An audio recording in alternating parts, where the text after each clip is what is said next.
يؤتي الحكمة من يشاء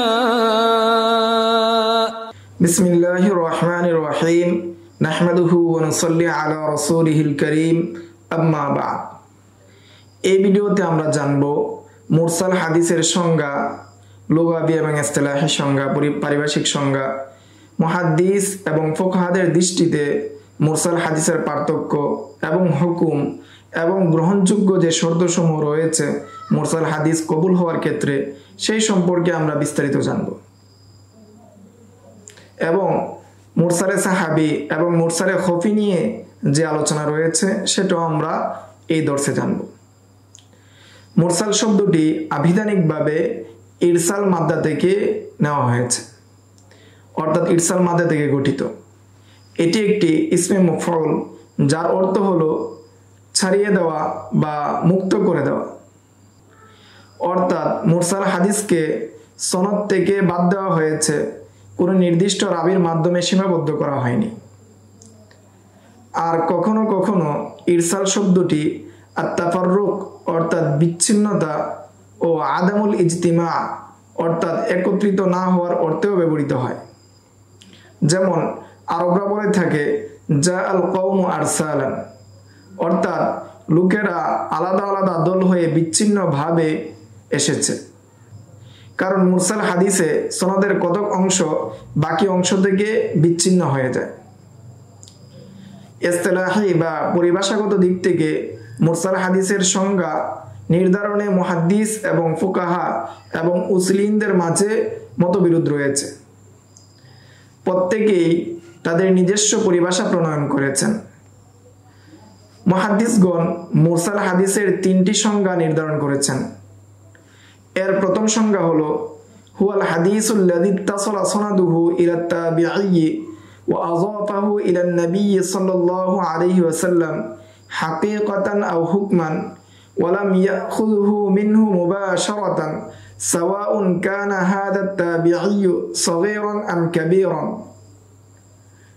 মুরসাল হাদিস হচ্ছে সেই হাদিস যার সনদ তাবিঈ পর্যন্ত পৌঁছেছে এবং সে তা নবী করিম সাল্লাল্লাহু আলাইহি ওয়াসাল্লামের দিকে সংযুক্ত করেছে, অর্থাৎ নিসবত করেছে, যদিও সে হাদিসটি রাসূল সাল্লাল্লাহু আলাইহি ওয়াসাল্লাম থেকে সরাসরি শুনেনি। এটি চাই হাকিকতান হোক অথবা হুকমান হোক। আর এই তাবিঈ চাই তিনি কিবারের অন্তর্ভুক্ত হোক অথবা সিগারে তাবির অন্তর্ভুক্ত হোক, এতে কোনো পার্থক্য নেই। হাকিকতান এর অর্থ হলো তাবিঈ স্পষ্ট ও পরিষ্কার শব্দে এমনভাবে হাদিসটি বর্ণনা করেন যে যাতে অন্য কোনো ব্যাখ্যার সুযোগ থাকে না, যেমন কৌল, ফেল, অনুমোদন বা নবী করিম সাল্লাল্লাহু আলাইহি ওয়াসাল্লাম এর কোনো গুণ বর্ণনা করা। যেমন তাবিঈ বলেন ক্বালা রাসূলুল্লাহ সাল্লাল্লাহু আলাইহি ওয়াসাল্লাম, অথবা ফাআলা রাসূলুল্লাহ সাল্লাল্লাহু আলাইহি ওয়াসাল্লাম কাযা, অথবা নাহা রাসূলুল্লাহ সাল্লাল্লাহু আলাইহি ওয়াসাল্লাম আন কাযা। এ ধরনের বাক্য বলি হাকিকি হওয়ার নির্দেশ দেয়। হুকমান দ্বারা উদ্দেশ্য হলো তাবিঈ কোনো বিষয় নিজের পক্ষ থেকে বলেন, অথচ তা এমন বিষয় যার মধ্যে রায় বা ইজতিহাদের কোনো সুযোগ নেই, যেমন আকীদা বা গায়েবের বিষয়। তাই হুকমান তা নবী করিম সাল্লাল্লাহু আলাইহি ওয়াসাল্লামের হাদিস বলে গণ্য হয়। আর সংজ্ঞার মধ্যে যে উল্লেখ রয়েছে লাম ইয়াখুয মিনহু মুবাশারাতান, এর অর্থ হলো তাবিঈ হাদিসটি সরাসরি নবী করিম সাল্লাল্লাহু আলাইহি ওয়াসাল্লাম থেকে গ্রহণ করেননি। এই সংজ্ঞা এমন তাবিঈকে বের করে দেয় যে ব্যক্তি নিজেই নবী করিম সাল্লাল্লাহু আলাইহি ওয়াসাল্লাম থেকে শুনেছেন। যেমন কেউ কাফের অবস্থায় নবী করিম সাল্লাল্লাহু আলাইহি ওয়াসাল্লাম থেকে হাদিস শুনেছেন, তারপর নবী করিম সাল্লাল্লাহু আলাইহি ওয়াসাল্লাম এর ওফাতের পর ইসলাম গ্রহণ করেছে এবং পরে সে হাদিসটি বর্ণনা করেছে। এই রাবি তাবিঈ হিসেবে গণ্য হন, কারণ তিনি ইসলাম গ্রহণ করেছিলেন নবী করিম সাল্লাল্লাহু আলাইহি ওয়াসাল্লাম এর ওফাতের পর। তথাপি যেহেতু তিনি সরাসরি নবী করিম সাল্লাল্লাহু আলাইহি ওয়াসাল্লাম থেকে শুনেছিলেন, তাই এই হাদিসটিকে মুরসাল বলা হবে না, বরং এটিকে মুসনাদ বা মুত্তাসিল বলা হবে। এর উদাহরণ হলো আসবাব রদ্দিল হাদিস কিতাবের 57 থেকে 58 নম্বর পৃষ্ঠা এসেছে হিরাকলের দূত তানুখি, যিনি রোমের বাদশাহ হেরাকলের পক্ষ থেকে নবী করিম সাল্লাল্লাহু আলাইহি ওয়াসাল্লামের কাছে এসেছিলেন, তিনি নবী করিম সাল্লাল্লাহু আলাইহি ওয়াসাল্লামের সঙ্গে সাক্ষাৎ করেছিলেন এবং তার থেকে হাদিস গ্রহণ করেছিলেন। কিন্তু তিনি নবী করিম সাল্লাল্লাহু আলাইহি ওয়াসাল্লামের জীবদ্দশায় ইসলাম গ্রহণ করেননি, বরং তার ইন্তেকালের পর ইসলাম গ্রহণ করেছিলেন। তাই তানুখি যদি নবী করিম সাল্লাল্লাহু আলাইহি ওয়াসাল্লাম থেকে পূর্বে শোনা কোনো হাদিস বর্ণনা করেন, তবে তা মুরসাল নয়, বরং মুসনাদ বা মুত্তাসিল হিসেবে গণ্য হবে। লক্ষণীয় বিষয় হলো, এই সংজ্ঞার গুরুত্বপূর্ণ দিক হলো এটি কিবারুত তাবিঈন এবং সিগারুত তাবিঈনদের মাঝে কোনো ধরনের পার্থক্য করা হয়নি। আর এটি তিনটি সংজ্ঞার মধ্যে সবচেয়ে প্রসিদ্ধ সংজ্ঞা। দ্বিতীয় সংজ্ঞা হলো হুয়াল হাদিসুল্লাযী ইত্তাসালা সনাদুহু ইলা তাবিঈল কাবীরি ওয়া আযাফাহু ইলা নবী সাল্লাল্লাহু আলাইহি ওয়াসাল্লাম হাকীকাতান আও হুকমান মিম্মা লাম ইয়াখুয আনহু মুবাশারাতান। মুরসাল হাদিস হলো যে হাদিসের সনদ বড় তাবিঈ অর্থাৎ কিবারে তাবিঈ পর্যন্ত পৌঁছেছে এবং তা সে নবী করিম সাল্লাল্লাহু আলাইহি ওয়াসাল্লামের দিকে নিসবত করেছে, চাই সেটা হাকীকাতান হোক অথবা হুকমান হোক, তবে সরাসরি নবী করিম সাল্লাল্লাহু আলাইহি ওয়াসাল্লাম থেকে সে গ্রহণ করেনি। এই সংজ্ঞায় গুরুত্বপূর্ণ বৈশিষ্ট্য হলো এটি শুধুমাত্র কিবারুত তাবিঈনের মুরসাল হাদিসকে মুরসাল হাদিস হিসেবে গণ্য করে। এই মত অনুযায়ী সিগারুত তাবিঈন যে হাদিস বর্ণনা করে তা মুরসাল নয়, বরং তা মুনকাতিআ বলে গণ্য হবে।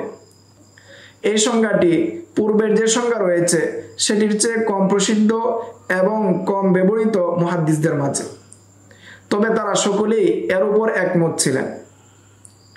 ফুকাহা ও উসুলবিদগণ মুরসাল সংজ্ঞা নির্ধারণে দুটি অভিমত ব্যক্ত করেছেন। প্রথম অভিমত হলো হুয়াল্লাযী সাকাতা মিন সানাদিহি রাবিন ওয়াহিদুন আও আকসারু ফি আইয়ি মাওযি'in মিনহু সাওয়াউন কানা আস-সুকুতু মিন আউওয়ালিস সানাদি আও মিন ওয়াসতিহি আও মিন আখিরিহি। মুরসাল হাদিস হলো এমন হাদিস যার সনদ থেকে একজন বা একাধিক রাবী বাদ পড়েছে, সেটা সনদের শুরু, মাঝখান বা শেষে যে কোনো স্থানেই হতে পারে। এই সংজ্ঞা অনুযায়ী মুরসাল শব্দটি মুনকাতিআ, মুআদাল এবং মুআল্লাক সবকিছুকেই অন্তর্ভুক্ত করে। ফুকাহায়ে কেরামের দ্বিতীয় সংজ্ঞা হলো আল মুরসালু হুয়াল্লাযী ফি সানাদিহি রাবিন রাওয়াল হাদিস আম্মান লাম ইয়াখুযিল হাদিস মিনহু মুবাশারাতান। মুরসাল হাদিস হলো এমন হাদিস যার সনদের কোন রাবী এমন ব্যক্তিদের থেকে হাদিস বর্ণনা করেছে যার থেকে সে সরাসরি হাদিস গ্রহণ করেনি। এই রাবী কিবারে তাবিঈ অথবা সিগারে তাবিঈ অথবা তার পরবর্তী যুগের যে কেউ হোক না কেন, তাতে কোনো পার্থক্য করা হয়নি। মুরসাল হাদিসের উপর আমল করার হুকুম।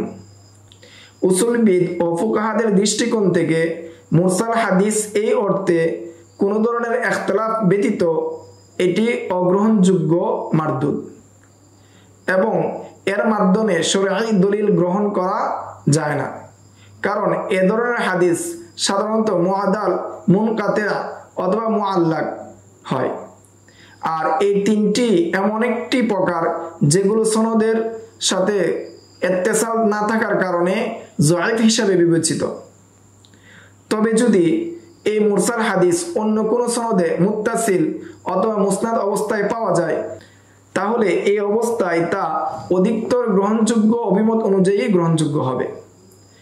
এই কারণে ইমাম শাফি রাহিমাহুল্লাহ সাঈদ ইবনুল মুসাইয়িব এর মুরসাল হাদিস দ্বারা দলিল পেশ করেছেন এবং স্পষ্ট ভাষায় বলেছেন যে সেগুলো হলো হাসান হাদিস, কারণ তিনি সেগুলোকে অনুসন্ধান করে দেখেছেন যে প্রতিটি হাদিস অন্য সনদে মুসনাদ বা মুত্তাসিল অবস্থায় এসেছে।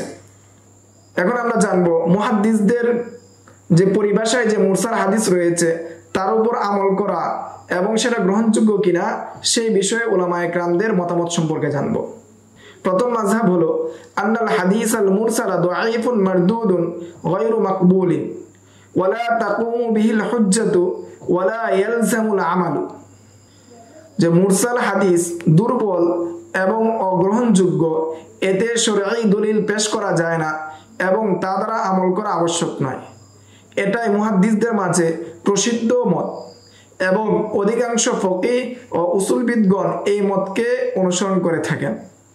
ইমাম নববী রাহমাতুল্লাহি আলাইহি কাওয়াইদুত তাহদিস কিতাবের 133 নম্বর পৃষ্ঠায় বলেন, আমরা মুরসাল হাদিসের উপর আমল না করার দলিল হিসেবে বলি, যদি এমন ব্যক্তির বর্ণনা গ্রহণযোগ্য না হয় যে ব্যক্তির অবস্থা জানা যায় না, অর্থাৎ তার আদল এবং জবত সম্পর্কে জানা যায় না, তাহলে কিভাবে মুরসাল রাবির হাদিস গ্রহণযোগ্য হবে?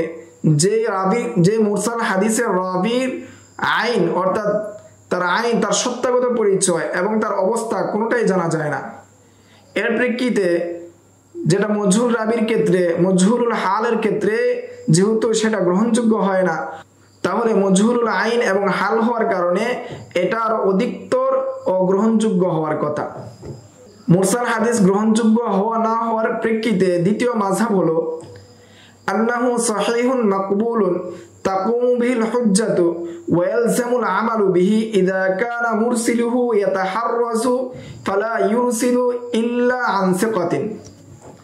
মুরসাল হাদিস সহিহ ও গ্রহণযোগ্য, এতে শরঈ দলিল পেশ করা হয় এবং তা দ্বারা আমল করা আবশ্যক। যদি বর্ণনাকারী যে তাবিঈ রয়েছেন তিনি সতর্ক থাকেন এবং তিনি শুধুমাত্র সিকা ব্যক্তি থেকে হাদিস বর্ণনা করেন, তাহলে মুরসাল হাদিস গ্রহণযোগ্য হবে। এই অভিমতটি ইমাম মালিক, ইমাম আবু হানিফা, ইমাম আহমদ ইবনে হাম্বল এর এক বর্ণনায় এবং ইবনুল কাইয়ুম এবং ইবনু কাসির, এছাড়াও আরো অনেক ইমামদের অভিমত। ইমাম আবু হানিফা রাহমাতুল্লাহি আলাইহি আরো একটি শর্ত যুক্ত করেন, বর্ণনাকারী যেন প্রথম 3 যুগের লোকদের অন্তর্ভুক্ত হন, অর্থাৎ সলফে সালেহিনদের অন্তর্ভুক্ত হন। তাদরিবুর রাবি কিতাবের 1 নম্বর খণ্ডের 223 নম্বর পৃষ্ঠায় এসেছে, এই মতের অনুসারীরা এই কথার মাধ্যমে দলিল পেশ করেন যে মান আসনাদা ফাকাদ আহালাকা ওয়া মান আরসালা ফাকাদ তাকাফফালা লাকা। যে ব্যক্তি সনদ সহ হাদিস বর্ণনা করে সে তোমাকে যাচাইয়ের দায়িত্ব অর্পণ করে, আর যে মুরসাল হাদিস বর্ণনা করে সে তো নিজেই তোমার পক্ষ থেকে দায়িত্ব নিয়ে নেয়। এই কথা দ্বারা তারা দলিল পেশ করেন। মুরসাল হাদিসের হুকুমের তৃতীয় অভিমত হলো মুরসাল হাদিসটি নির্দিষ্ট কিছু শর্ত সাপেক্ষে গ্রহণযোগ্য। এটি ইমাম শাফিঈ রাহিমাহুল্লাহ এর অভিমত। এই মত অনুযায়ী মোট 4টি শর্ত রয়েছে। এর মধ্যে 3টি শর্ত বর্ণনাকারী তাবিঈর জন্য এবং 1টি শর্ত হাদিসের জন্য। প্রথম শর্ত আন ইয়াকুনাল মুরসিল মিন কিবারিত তাবিঈন, অর্থাৎ মুরসাল বর্ণনাকারী কিবারে তাবিঈনদের অন্তর্ভুক্ত হবেন।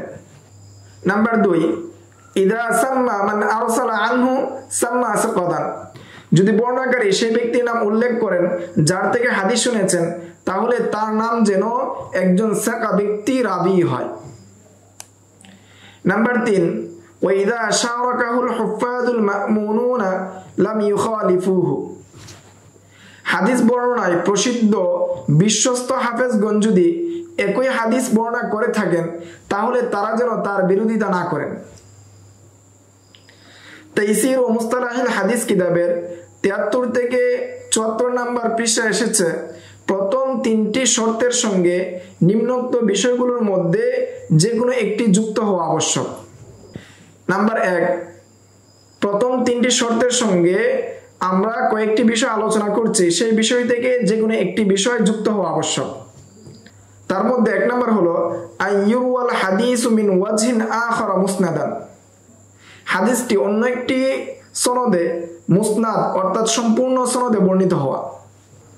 নাম্বার 2, আইয়ুরওয়া মিন ওয়াজহিন আখার মুরসালান আরসালাহু মান আখাযাল ইলমা আন গায়রি রিজালিল মুরসিলিল আউয়াল, অথবা অন্য একটি মুরসাল সূত্রে বর্ণিত হয় যেখানে হাদিসটি এমন একজন তাবিঈ বর্ণনা করেন যিনি প্রথম রাবীর থেকে ভিন্ন শায়খ থেকে হাদিসটি গ্রহণ করেছেন। নাম্বার 3, আইয়ুয়াফিকুহু কাউলুস সাহাবী, অথবা ওই হাদিসের বিষয়বস্তু যদি কোনো সাহাবীর বাণীর সাথে মিলে যায়। নাম্বার 4, আও ইউফতি বিমুক্তাওয়াহু আকসারু আহলিল ইলমি, অথবা অধিকাংশ আলেম যদি এই হাদিস অনুযায়ী ফতোয়া প্রদান করে থাকেন। এই 4টি শর্ত পূরণ হলে মুরসাল হাদিসের মাখরাজ, উৎস ও সমর্থনকারী সনদ সহিহ প্রমাণিত হয়। যদি একক কোনো সহিহ সনদ তার বিরোধিতা করে, তাহলে একাধিক সনদ থাকার কারণে এই মুরসাল হাদিসকে প্রাধান্য দেওয়া হবে। যদি উভয় হাদিসের মধ্যে সমন্বয় সম্ভব না হয়, তাহলে মুরসাল হাদিসকে প্রাধান্য দেওয়া হবে। আসবাব রদ্দিল হাদিস কিতাবের 61 নম্বর পৃষ্ঠা থেকে 63 নম্বর পৃষ্ঠার মধ্যে এসেছে, ইমাম শাফি রহমতুল্লাহি আলাই এই শর্ত সাপেক্ষে মুরসাল হাদিসকে দলিল হিসাবে গ্রহণ করলেও তিনি মনে করেন এটি কখনো মুত্তাসিল, অর্থাৎ সনদের সাথে যুক্ত, পরিপূর্ণ সনদের সাথে মুত্তাসিল যে হাদিস রয়েছে সেই মর্যাদায় পৌঁছাতে পারবে না। সুতরাং যখন মুরসাল ও মুত্তাসিল হাদিসের মাঝে বিরোধ হয়, তখন মুত্তাসিল হাদিস অগ্রাধিকার পাবে। এই মত অনুযায়ী 4টি শর্তের যে কোনো একটি পূরণ না হলে মুরসাল হাদিস গ্রহণযোগ্য হবে না। এখন আমরা আলোচনা করব মুরসালে সাহাবী বলতে কি বোঝায়। মুরসালে সাহাবী বলতে বোঝায় মা আখবারা বিহি সাহাবিয়্যু আন কওলির রাসূলি আও ফি'লিহি ওয়া লাম ইয়াসমা'হু আও লাম ইউশাহিদহু ইম্মা লিসিগরি সিন্নিহি আও তাআখুরি ইসলামিহি আও গিয়াবিহি। সাহাবী যদি নবী করিম সাল্লাল্লাহু আলাইহি ওয়াসাল্লাম এর কোনো বাণী বা কোনো কাজ সম্পর্কে সংবাদ দেন, অথচ তিনি তা নিজে শুনেননি বা দেখেননি, এটি হয় তার বয়স কম হওয়ার কারণে, কিংবা ইসলাম গ্রহণে দেরি হওয়ার কারণে, অথবা তিনি উপস্থিত না থাকার কারণে। এমন হলে এটিকে মুরসালে সাহাবী বলা হয়। এই প্রকার হাদিস সিগার সাহাবাদের থেকে অনেকেই বর্ণনা করেছেন, যেমন ইবনে আব্বাস রাদিয়াল্লাহু তাআলা আনহুমা, আব্দুল্লাহ ইবনে জুবায়ের এবং আয়েশা রাদিয়াল্লাহু তাআলা আনহা সহ অনেক সাহাবীগণ এরূপ হাদিস বর্ণনা করেছেন। উদাহরণস্বরূপ হাদিস আয়েশা রাদিয়াল্লাহু তাআলা আনহা قالت أول ما بدأ به رسول الله صلى الله عليه وسلم من الوحي الرؤية الصالحة في النوم فكان لا يرى رؤيا إلا جاءت مثل الفلق الصبح। হযরত আয়েশা রাদিয়াল্লাহু তাআলা আনহা বলেন, প্রথমে যে বিষয় রাসূল সাল্লাল্লাহু আলাইহি ওয়াসাল্লামের উপর ওহী শুরু হয় তা ছিল সত্য স্বপ্ন দ্বারা। তিনি স্বপ্নে যা দেখতেন তা ঠিক ফজরের আলো ছড়িয়ে পড়ার মতো সত্য হয়ে যেত। সাহাবীর মুরসালের হুকুম। তাইসির ও মুস্তালাহিল হাদিস কিতাবের 74 নম্বর পৃষ্ঠায় এসেছে, সাহাবীর মুরসাল হাদিস সম্পর্কে অধিকাংশ মুহাদ্দিস ও আলেমদের মত হলো আন্নাহু সহিহুন মুহতাজ্জুন বিহি, এটি সহিহ এবং দলিল হিসেবে গ্রহণযোগ্য। সাহাবীগণ সাধারণত তাবিঈদের থেকে হাদিস গ্রহণ করতেন না, এবং যদি করতেন তবে তা স্পষ্টভাবে উল্লেখ করতেন। আর যদি নাম উল্লেখ না করে বলেন ক্বালা রাসূলুল্লাহ সাল্লাল্লাহু আলাইহি ওয়াসাল্লাম, তাহলে ধরে নেওয়া হয় তিনি অন্য কোনো সাহাবী থেকে শুনেছেন। তাই মাঝখান থেকে সাহাবীর নাম বাদ গেলেও তাতে ক্ষতি হয় না। যদিও কেউ কেউ বলেছেন সাহাবীর মুরসাল অন্যান্যদের মুরসালের মতোই এটি যায়িফ, তবে এই মতটি দুর্বল এবং গ্রহণযোগ্য নয়। এখন আমরা জানব আল মুরসালুল খফি সম্পর্কে। মুরসালুল খফি এর পরিচয় হলো এটি দুটি শব্দের সমষ্টি। মুরসাল অর্থ ছেড়ে দেওয়া, অর্থাৎ সনদের সংযোগ ছাড়া বর্ণনা করা, আর খফি অর্থ অপ্রকাশ্য বা গোপন। এই জাতীয় মুরসাল এমন যার বিচ্ছিন্নতা সরাসরি ধরা পড়ে না, বরং গভীর গবেষণা ছাড়া তা প্রকাশ পায় না। ইসতিলাহি পরিভাষায় মুরসালে খফি বলা হয় হুয়া আন ইয়ারুবিয়া আম্মান লাকিয়াহু আও আসরাহু মিম্মান লাম ইয়াসমা মিনহু বিলফজিন ইয়াহতামিলু সিমাআ ওয়া আদামাহু, যেমন কাকালা ওয়া আন ওয়া গায়রু যালিকা।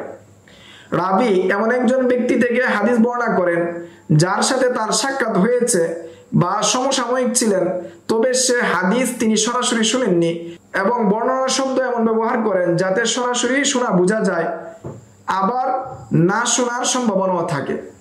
যেমন তিনি উল্লেখ করেন ক্বালা অথবা আন ইত্যাদি শব্দ দ্বারা। উদাহরণ হলো ইমাম ইবনে মাজাহ একটি হাদিস বর্ণনা করেছেন, ওমর ইবনে আব্দুল আজিজ রাহিমাহুল্লাহু তাআলা আন উকবাতা ইবনে আমির রাদিয়াল্লাহু তাআলা আনহু মারফুআন রাহিমাহুল্লাহু হারিস আল হারসি।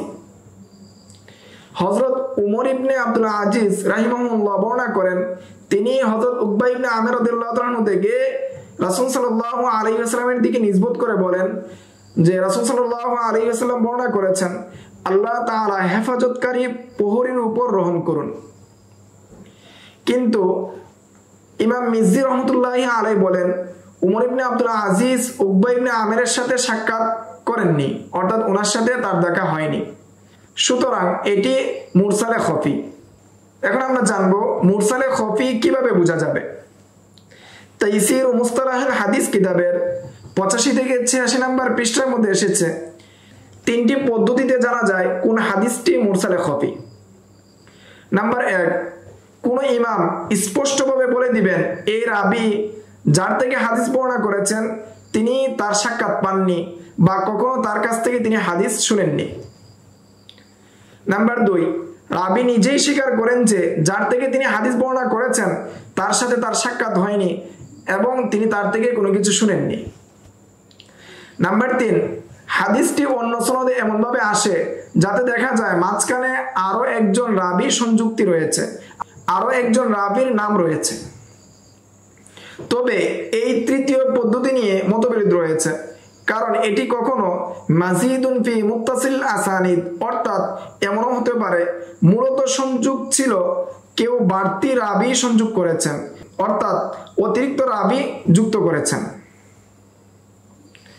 মুরসালে খফির হুকুম হলো হুয়া যায়িফুন লিআন্নাহু মিন নাও'আল মুনকাতি'i ফাইযা যাহারা ইনকিতা'ুহু ফাহুকমুহু কাহুকমিল মুনকাতি'i। মুরসালে খফি দুর্বল হাদিসের অন্তর্ভুক্ত, কারণ এটি মুনকাতে, অর্থাৎ মুনকাতে হাদিসের অন্তর্ভুক্ত। যদি ইনকিতা প্রমাণিত হয় তাহলে এটি মুনকাতে হাদিসের মতোই দুর্বল হিসেবে গণ্য হবে। এই ছিল মুরসাল হাদিস সম্পর্কে বিস্তারিত আলোচনা। সামনের দর্সে আমরা অন্য আরেকটি গুরুত্বপূর্ণ বিষয় নিয়ে আলোচনা করব ইনশাআল্লাহ। আসসালামু আলাইকুম ওয়া রাহমাতুল্লাহ।